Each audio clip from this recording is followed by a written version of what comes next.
c'est une information qui secoue le petit monde de la télévision. Et plus précisément l'émission « Touche pas à mon poste ». Une chroniqueuse emblématique de TPMP vient d'être mise en examen.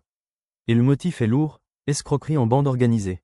Dans cette vidéo, on va revenir sur les faits, sur le profil de la personne mise en cause, et surtout sur ce que cette affaire révèle d'un certain système médiatique, où la notoriété peut parfois masquer des pratiques douteuses. D'abord, les faits. L'information est sortie récemment. Une chroniqueuse de TPMP est soupçonnée d'avoir participé à un vaste montage frauduleux. Il ne s'agit pas d'une simple erreur administrative ou d'un petit conflit personnel. Non, on parle ici de plusieurs centaines de milliers d'euros détournés, à travers une société écran, des fausses factures ou encore des prêts personnels jamais remboursés.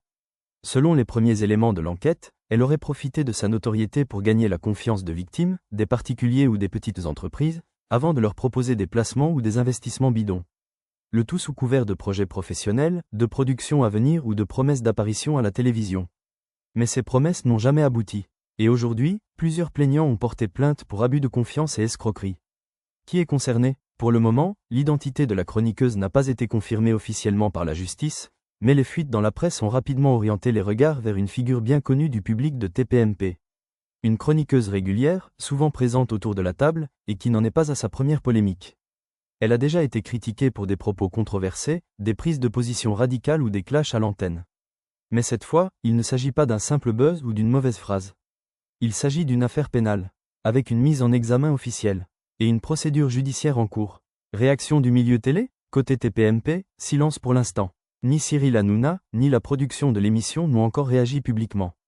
Mais en coulisses, selon plusieurs sources, la direction de la chaîne serait extrêmement gênée. Car cette affaire arrive dans un contexte déjà tendu, où l'image de l'émission est régulièrement attaquée. Et cette nouvelle polémique vient nourrir une critique plus profonde. TPMP accueille-t-il des chroniqueurs pour leur expertise, ou pour le buzz à tout prix? Et jusqu'à quand peut-on fermer les yeux sur les antécédents ou les pratiques personnelles de certaines figures médiatiques, au nom de l'audience? Ce que cette affaire dit du système. Au fond, cette affaire dépasse le simple cadre judiciaire.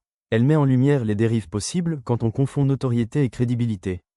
Car être à la télévision, être connu du public, ne garantit en rien l'honnêteté ou l'intégrité. Et dans cette histoire, ce serait justement cette exposition médiatique qui aurait servi de levier pour tromper la confiance de personnes crédules, séduites par le vernis de la célébrité. Si les faits sont avérés, il ne s'agit pas seulement d'un scandale people. C'est un abus de confiance massif, à grande échelle, qui doit être jugé comme tel. Alors bien sûr, la présomption d'innocence s'applique.